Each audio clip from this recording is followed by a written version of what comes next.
Hello everyone, welcome to my YouTube channel GK trick with Kavita. तो दोस्तों, आज के इस वीडियो में हम डिस्कस करेंगे रीजनिंग की क्वेश्चन, और ये क्वेश्चन वही है जो कि आरआरबी एनटीपीसी सीबीटी 2 में पूछे जा चुके हैं। तो एग्जाम डेट आप देख लीजिए 19/1/2017, यानी कि 19 जनवरी 2017 का पेपर है। शिफ्ट यहाँ पर दे रखी है सेकेंड। तो अगर आपको मेरा ये वीडियो अच्छा लगे तो प्लीज लाइक, शेयर और मेरे चैनल को सब्सक्राइब जरूर कीजिएगा। तो चलिए स्टार्ट करते हैं। तुम्हारा पहला क्वेश्चन है, नीचे एक प्रश्न और 3 कथन दिए गए हैं। आपको यह निर्णय लेना है कि प्रश्न का उत्तर देने के लिए कौन से कथन पर्याप्त है। तो यहाँ पर एक प्रश्न दे रखा है और 3 कथन दे रखे हैं। हमें बताना हमारा क्वेश्चन का आंसर किन कथन से निकल सकता है। 2 कथन हो सकते हैं या फिर तीनों कथन को मिलाकर निकले। तो हमें देखना है कैसे हमारा आंसर निकलेगा। तो क्वेश्चन देख लेते हैं। क्वेश्चन है पी, क्यू, आर, एस और टी में से सबसे छोटा कौन है। तो क्वेश्चन पूछा गया है कि इन पांचों में से सबसे छोटा पर्सन कौन सा है। तो पहला हमें कथन दे रखा है P T से लंबा है किंतु S से छोटा है। तो हम यहां पर बना लेते हैं P T से लंबा है लेकिन S से छोटा है। पहले कथन में ये दे रखा है। तो क्या हम पहले कथन से ये निकाल सकते हैं कि सबसे छोटा कौन है? नहीं निकाल सकते, क्योंकि यहाँ पर टोटल पर्सन 5 है और पहले कथन में हमें सिर्फ 3 के लिए इंफॉर्मेशन दे रखी है। सेकंड देख लेते हैं। सेकंड कथन क्या है? सेकंड है Q R से छोटा है किंतु T से लंबा है। Q R से तो छोटा है लेकिन T से लंबा है। लास्ट वाला देख लेते हैं। S R से लंबा है और P Q से लंबा है। तो S R से लंबा है और बोला गया है P Q से लंबा है। तो P Q से लंबा है। ये हमें इंफॉर्मेशन दे रखी है। अब हम फर्स्ट और सेकंड दोनों को मिलाकर देख लेते हैं क्या हमारा आंसर आ सकता है इसे। तो फर्स्ट में हमें तीन लोगों के लिए इंफॉर्मेशन दे रखी है और सेकंड में भी 3 लोगों के लिए दे रखी है। और इनमें कॉमन क्या है? इनमें कॉमन हमें T दिखाई दे रहा है। तो एक ही कॉमन है, बाकी तो 4 अलग है। तो अगर इन दोनों को हम मिला ले तो पांचों के लिए हमारे पास इंफॉर्मेशन आ जाएगी। एस पी किससे बड़े हैं? T से बड़े हैं। आर क्यू किससे बड़े हैं? T से बड़े हैं। तो दोनों ही स्थितियों में कौन छोटा है? दोनों ही स्थितियों में T सबसे छोटा आ रहा है। तो इसका क्या मतलब होगा? सबसे छोटा पर्सन कौन होगा? सबसे छोटा पर्सन T ही होगा। तो पहले और दूसरे को मिलाने से हमारा आंसर आ रहा है। एक तो पहला मिलाया हमने, दूसरा मिलाया, इन दोनों से मिलाकर हमारा आंसर आ रहा है। अब हम पहले और थर्ड को मिलाकर देख ले क्या हमारा आंसर आ जाएगा। तो यहाँ पर हमें दे रखा है SPT और यहाँ पर हमें दे रखा है SR। तो S यहाँ पर हमने बोला गया है SP से लंबा है, यहाँ पर SR से लंबा है। तो S P से लंबा हो गया, R से लंबा हो गया। यहाँ पर दे रखा है Q छोटा है। P से कौन छोटा है? Q छोटा है, लेकिन इनसे हमें पता नहीं चल रहा है कि सबसे छोटा कौन है। यहाँ पर P से T भी छोटा है, P से Q भी छोटा है, लेकिन T और Q में हमें नहीं पता कौन सा सबसे छोटा है। यहाँ पर R भी हो सकता है छोटा या फिर P। तो इन दोनों से हमें कोई इंफॉर्मेशन नहीं पता चल रही कि सबसे छोटा कौन सा है। तो अगर हम सेकेंड और थर्ड को मिला के देखें तो क्या हमारा आंसर आ सकता है, वो हम देख लेते हैं। यहाँ पर हमें दे रखा है R बड़ा है किससे? Q और T से। Q और T से R बड़ा है। यहाँ पर हमें बोला है कि S बड़ा है R से। तो यहाँ पर S हो जाएगा, यहाँ पर हो जाएगा S।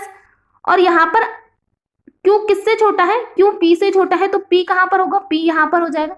तो इससे भी हमें पता चल रहा है कि T सबसे छोटा है। अगर हम सेकंड और थर्ड स्टेटमेंट को मिला ले, जो हमें सेकंड दे रखा है और थर्ड दे रखा है, इन दोनों को मिला ले, उससे भी हमें पता चल रहा है कि T सबसे छोटा है। तो किस से हमें पता चल रहा है? जब हमने सेकंड और फर्स्ट को मिलाया इससे हमें पता चल रहा है, जब हमने सेकंड और थर्ड को मिलाया इससे हमें पता चल रहा है। तो इसका आंसर क्या होगा? कथन दूसरा और या तो केवल 1 या तो केवल 3, या तो हम इसको ले लें या फिर इसको ले लें, इससे हमारा आंसर आ जाएगा। तो इसका ऑप्शन नंबर हमारा थर्ड करेक्ट हो जाएगा। कथन 2 और या तो केवल 1 या केवल 3 पर्याप्त है। तुम्हारा अगला क्वेश्चन है, श्रृंखला का अगला पद ज्ञात कीजिए। तो यहाँ पर हमें क्वेश्चन मार्क दे रखा है, इसकी जगह में बताना है क्या आएगा। तो यहाँ हमें दिया है B, F और G। तो क्या किया गया है इसमें? B होता है 2, F होता है 6, G होता है 10। यहाँ पर किया है +4, यहाँ पर भी किया है +4। तो नेक्स्ट भी क्या होगा? +4 होगा। तो 10 में हम +4 करेंगे तो क्या निकल के आएगा? 14। और 14 पर क्या होता है? 14 पर होता है N, और N से हमारा एक ही ऑप्शन है, ऑप्शन नंबर थर्ड। तो यही हमारा करेक्ट आंसर होगा। आगे चेक कर लेते हैं। DHL। तो D होता है 4, H 8, L 12। यहाँ पर भी क्या किया है? यहाँ पर भी +4 किया गया है। तो 4 प्लस करेंगे तो निकल के आएगा 16, और 16 पर होता है P। N P आ गया। नेक्स्ट देख लेते हैं। C होता है 3, G होता है 7, K 11, +4 चल रहा है तो +4 करेंगे तो 15 और 15 पर होता है O। A से E +4, E से I +4 तो I में +4 करेंगे तो 13 और 13 पे होता है N। तो ऑप्शन नंबर 3 हमारा करेक्ट आंसर होगा। नेक्स्ट तुम्हारा अगला क्वेश्चन है कोडिंग डिकोडिंग से। क्वेश्चन है यदि टेम्पररी को ये लिखा जाता है तो परमानेंट को कैसे लिखा जाएगा। तो हमें बताना है परमानेंट का कोड। तो हमें यहाँ पर क्या दिख रहा है, जो टेम्पररी में अल्फाबेट हैं वही इसके कोड में अल्फाबेट दिखाई दे रहे हैं। ऐसे ही अल्फाबेट दिखाई दे रहे हैं तो क्या किया गया है, इन्हीं अल्फाबेट को उल्टा सीधा करके यहाँ पर लिख दिया गया है। तो हम देख लेते कैसे लिखा गया है। तो हमें लास्ट में दिखाई दे रहा है RY, यहाँ पर भी लास्ट में है RY। तो जो लास्ट के 2 अल्फाबेट है उनको ऐसा का ऐसा रखा गया है। तो हम यहाँ पर रख देते हैं N और T होगा लास्ट में। N और T सारे ऑप्शन में हमें दिखाई दे रहा है तो कोई सा भी ऑप्शन हमारा हो सकता है। उसके बाद में क्या होगा, इसके बाद में यहाँ पर T दे रखा है तो ये T कहाँ से आया है, यहाँ पर फर्स्ट में है T, फिर यहाँ पर T लिखा गया है। तो हमारे पास फर्स्ट में क्या है, हमारे पास फर्स्ट में है P, तो लास्ट से क्या होगा PNT, और सारे ही ऑप्शन में हमें PNT दे रखा है। फिर यहाँ पर लिखा गया है E, तो E कहाँ से लाया है, E लाया है सेकंड नंबर से, तो सेकंड नंबर में है E, तो यहाँ से हमने E ले लिया। उसके बाद में क्या है, E के बाद में है A, तो A कहाँ से आया है, यहाँ पर लास्ट थर्ड से लाया गया है E, तो यहाँ पर हम लास्ट थर्ड से लेंगे E, E है यहाँ पर लास्ट थर्ड में।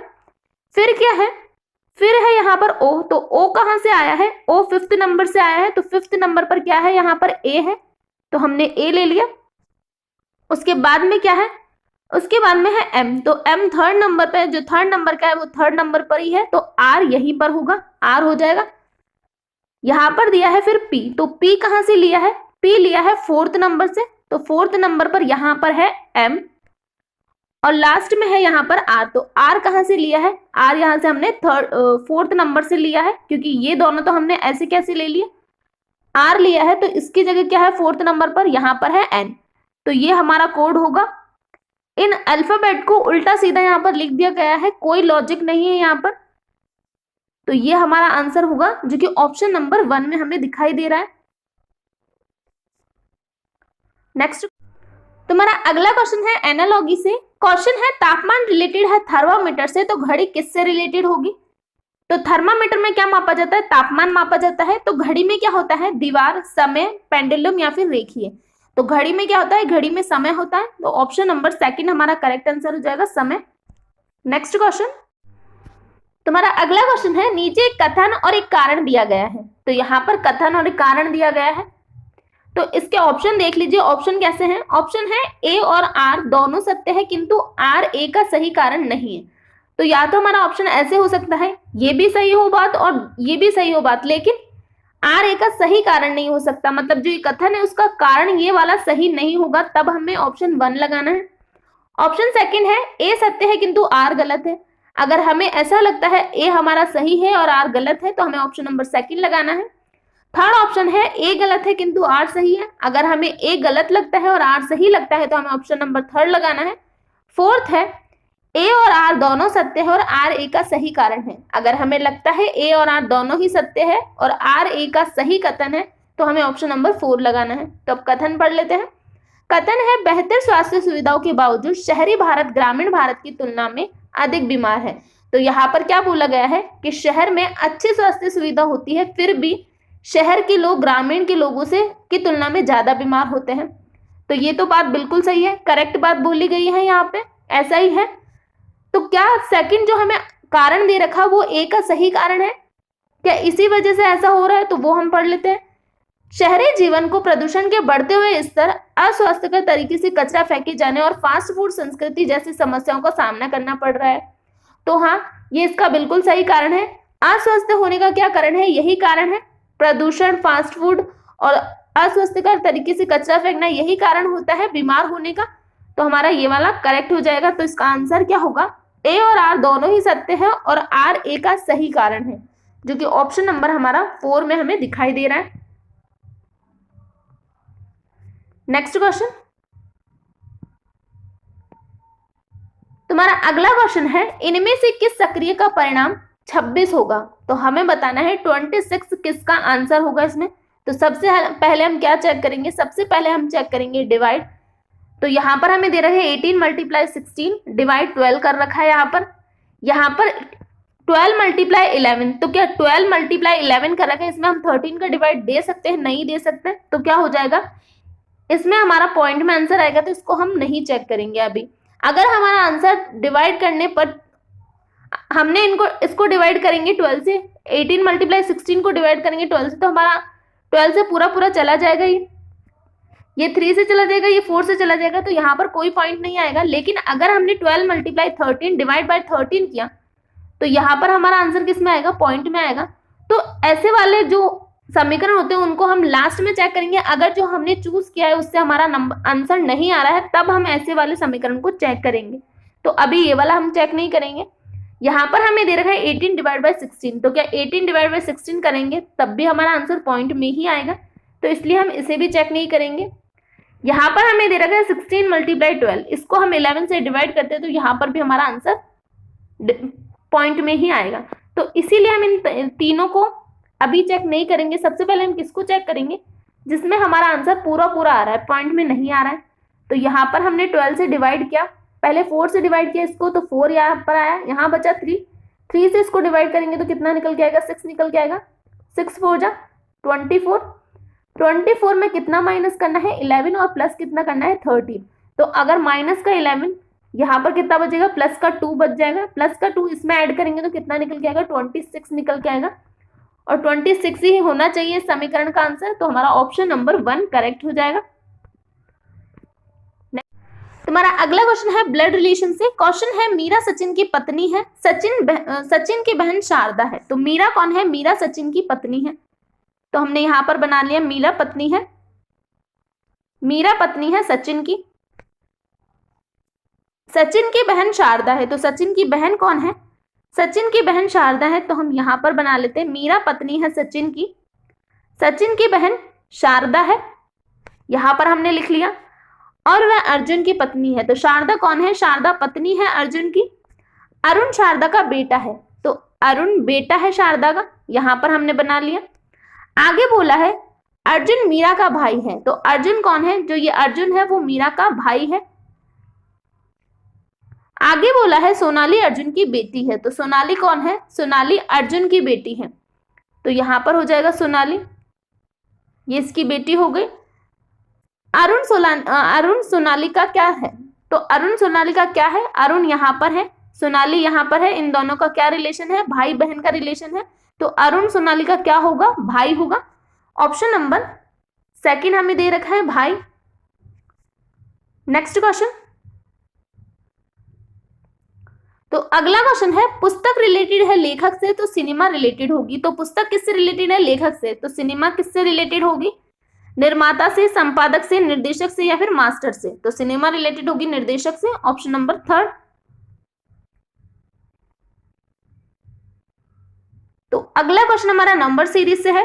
क्वेश्चन है निम्नलिखित श्रृंखला में क्वेश्चन मार्क के स्थान पर कौन सी संख्या आएगी। तो यहां पर हमें बताना है क्वेश्चन मार्क की जगह क्या संख्या आएगी।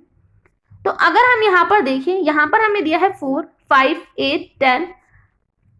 तो हम इस सीरीज को क्या करें, अल्टरनेट लेके देख सकते हैं, क्योंकि हम यहाँ पर हमें 4 दिखा, यहाँ 8 दिखा, यहाँ पर 12 दिखा। तो यहाँ पर 4 4 का डिफरेंस चल रहा है, यहाँ पर हमने देखा 5 10 15, यहाँ पर 5 5 का डिफरेंस चल रहा है। तो अगर हम इसको 2 सीरीज में लेके करें तो हमारा आंसर आ सकता है। तो ये कौन सा 16 वाला है, 16 के बाद वाला हमें चाहिए। तो इससे पहले हम देख लेते हैं यहाँ पर क्या चल रहा है, 4 का डिफरेंस चल रहा है। अगर हम 16 में 4 ऐड करेंगे तो कितना निकल के आएगा, 20 निकल के आएगा। तो यहाँ पर क्या होना चाहिए, हमारा आंसर 20 होना चाहिए, जो कि ऑप्शन नंबर 3 में हमें दे रखा है। नेक्स्ट क्वेश्चन, तो अगला क्वेश्चन भी ब्लड रिलेशन से है। क्वेश्चन है बी और सी क्रमश पति और पत्नी है। तो बी और सी क्या है, पति और पत्नी है। बी पति है और सी इसकी पत्नी है। तो सी हमने यहाँ पर बना लिया। आगे बोला है एम के और सी का पिता है। तो एम कौन है, एम पिता है के और सी का, तो के यहाँ पर हो गया। बी एम का क्या है, तो बी एम का क्या है, एम यहाँ पर है, एम का क्या है, बी दामाद है, ये इसकी बेटी है, बेटी का पति है, तो दामाद हो गया, सन इन लॉ। तो ऑप्शन नंबर 3 में हमें दे रखा है दामाद। नेक्स्ट क्वेश्चन,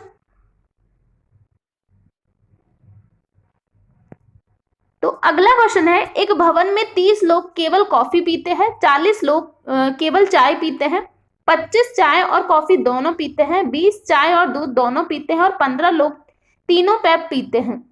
तो क्वेश्चन है, केवल कॉफी पीने वाले लोगों की संख्या तीनों पैप पीने वाले लोगों की तुलना में डैश है। तो कितना कम ज्यादा ये है, हमें वो बताना है। तो पहले हमें क्या निकालना है, पहले हमें निकालना है केवल कॉफी पीने वाले। तो केवल कॉफी पीने वाले कितने लोग हैं, तो यहाँ पर बोला गया है केवल कॉफी पीने वाले हैं 30 लोग, और तीनों पीने वाले कितने लोग हैं, तो तीनों पीने वाले हैं 15 लोग। तो यहाँ पर 15 ये है और 30 ये है, इसमें से लेस करेंगे तो कितना ज्यादा है, ये केवल कॉफी पीने वाले 15 ज्यादा हैं और तीनों पेय पदार्थ पीने वाले 15 कम है। तो हमसे क्वेश्चन क्या पूछा है, हमसे क्वेश्चन पूछा है केवल कॉफी पीने वाले लोगों की संख्या तीनों पेय पदार्थ पीने वाले लोगों की तुलना में क्या है। तो क्या है, 15 अधिक है। यहाँ पर हमें 15 कम भी दे रखा है, 15 अधिक भी दे रखा है, तो हम इन दोनों में कंफ्यूज हो सकते हैं। लेकिन हमसे क्या पूछा गया है, कॉफी पीने वालों से पूछा गया है, तो कॉफी पीने वालों के लिए पूछा गया है, तो वो क्या है, 15 अधिक है। तो ऑप्शन नंबर 4 हमारा करेक्ट आंसर। तो इसी से रिलेटेड हमारा अगला क्वेश्चन है, चाय पीने वालों और कॉफी पीने वालों की संख्या के बीच का अंतर क्या है। तो हमें चाय और कॉफी के बीच का अंतर निकालना है। तो यहाँ पर हमें दिखाई दे रहा है कॉफी, और कॉफी कहाँ पर है, और कॉफी है यहाँ पर। इस 15 को लेने की जरूरत नहीं है, क्योंकि अगर यहाँ पर कॉफी है तो चाय वाले भी हैं, तो ये 15 से 15 वैसे ही लेस हो जाएगा।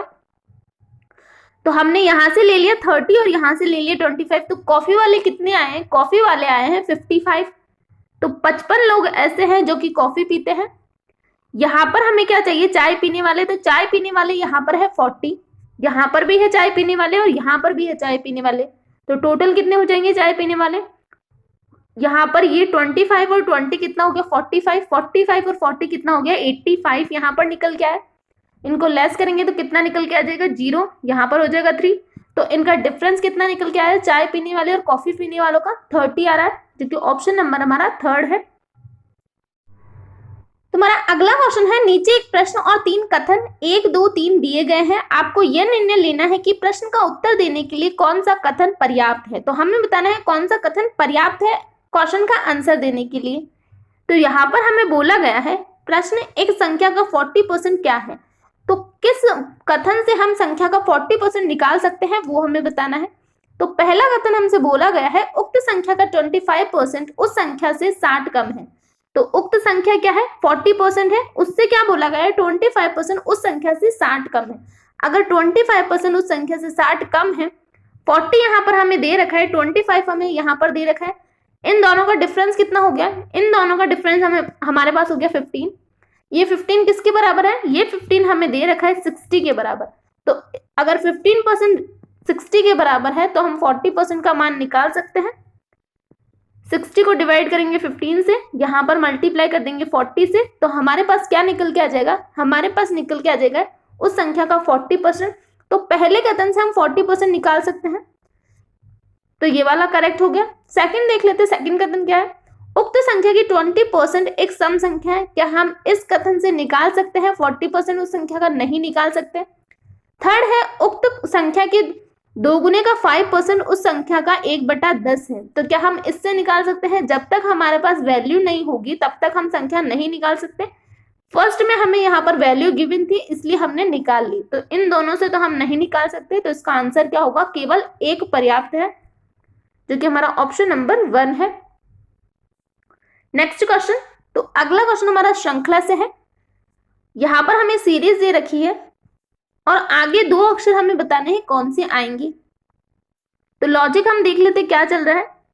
यहां पर लिखा है A, उसके बाद में डबल B लिखा गया है, फिर C को हटा दिया गया है, फिर लिखा है यहां पर D, फिर क्या किया गया है, ट्रिपल E लिखा गया है, आगे लिखा है H। तो ये होता है 1, ये होता है 2, ये होता है 4, ये होता है 5, ये होता है 8, फिर हो जाएगा 9, 9 है I, यहाँ पर 3I है, यहाँ पर 3I है, तो आगे क्या होने चाहिए 4I होने चाहिए। क्यों होने चाहिए, क्योंकि यहाँ पर डबल B आया है, यहाँ पर ट्रिपल E आया है, तो अब क्या आने चाहिए, अब 4I आने चाहिए। आने चाहिए 4i, तो यहाँ पर 4i आ जाएगा। इसके बाद में क्या होगा, उसके बाद में हम देख लेते क्या होगा।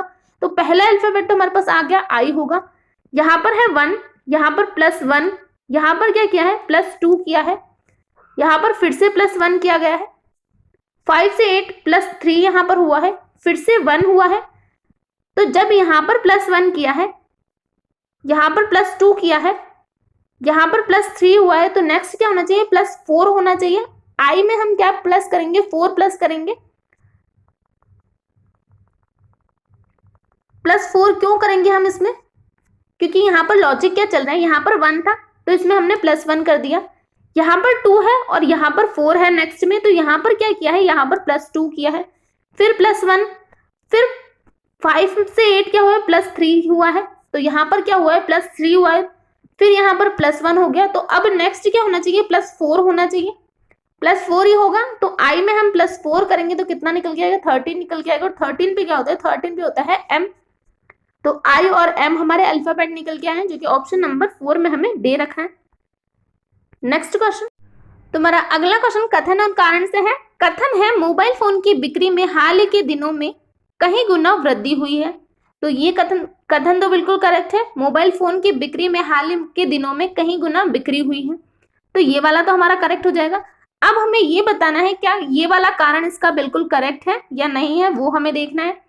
तो बोला गया है ई कॉमर्स के प्रति जुनून ने मोबाइल की बिक्री को बढ़ाने में मदद की है। तो क्या सिर्फ ई कॉमर्स के जुनून ने ही मोबाइल की बिक्री को बढ़ाने में मदद की है, क्या हम ऐसा बोल सकते हैं, नहीं बोल सकते। ये वाला कथन हमारा गलत हो जाएगा।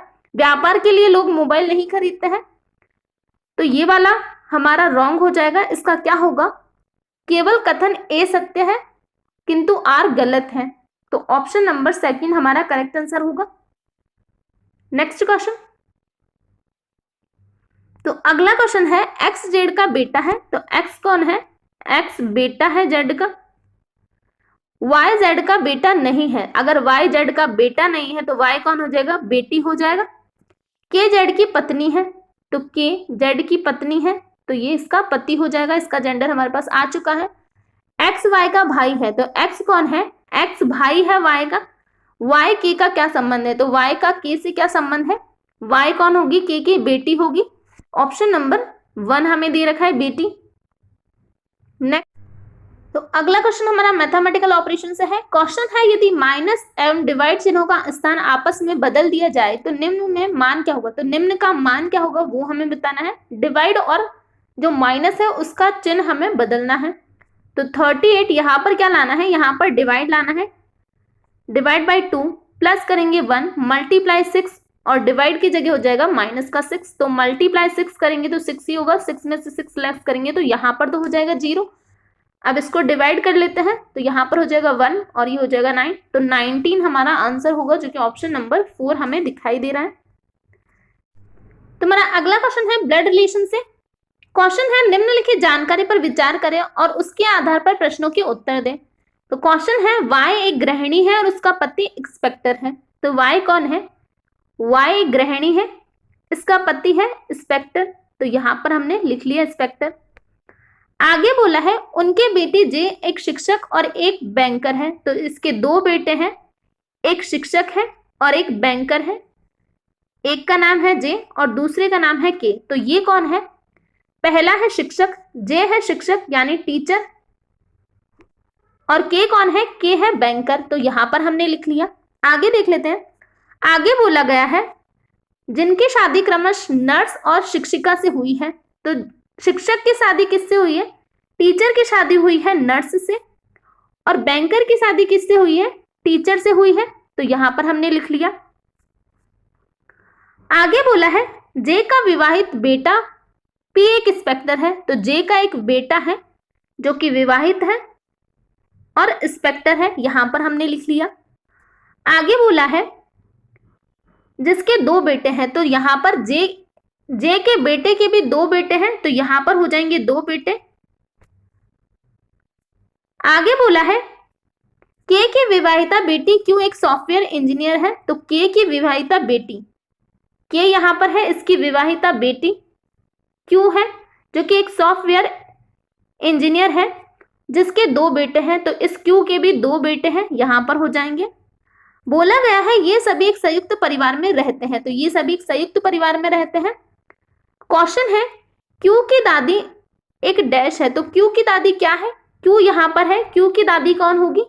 क्यू की दादी वाई होगी, और वाई क्या है? वाई एक गृहिणी है। ये हमसे पहले यहां पर बोला गया है, पहली लाइन में हमसे बोला गया है वाई एक गृहिणी है।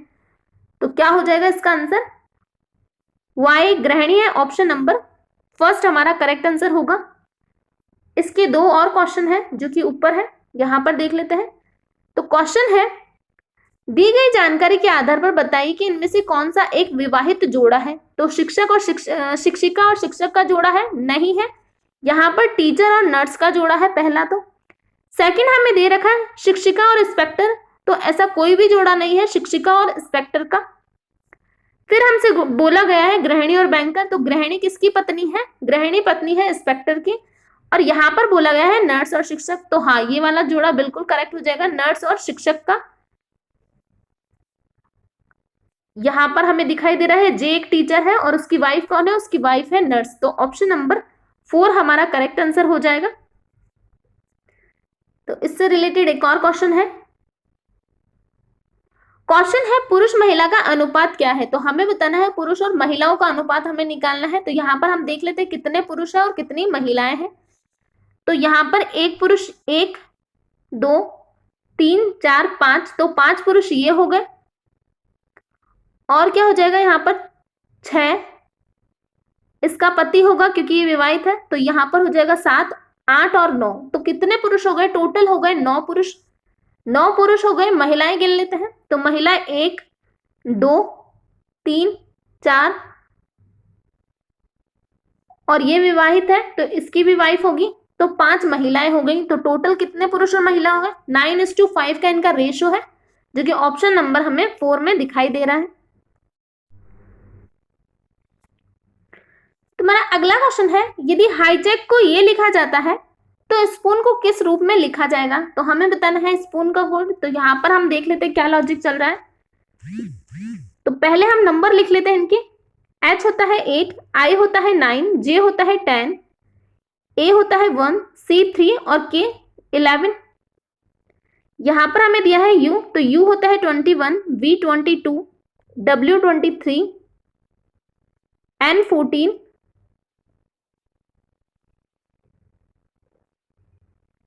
P 16 और लास्ट में हमें दिया है X जो कि 24 होता है। तो यहाँ पर हम देख लेते हैं क्या लॉजिक चल रहा है। 8 से 21 कब आ सकता है? 8 में हम कितना प्लस करें कि 21 आ जाए? तो 8 में हमें प्लस करना पड़ेगा 13, तो यहाँ पर हमने प्लस किया 13, तब हमारे पास क्या निकल के आएगा? 21 निकल के आएगा। 9 में कितना प्लस करें कि 22 आ जाए?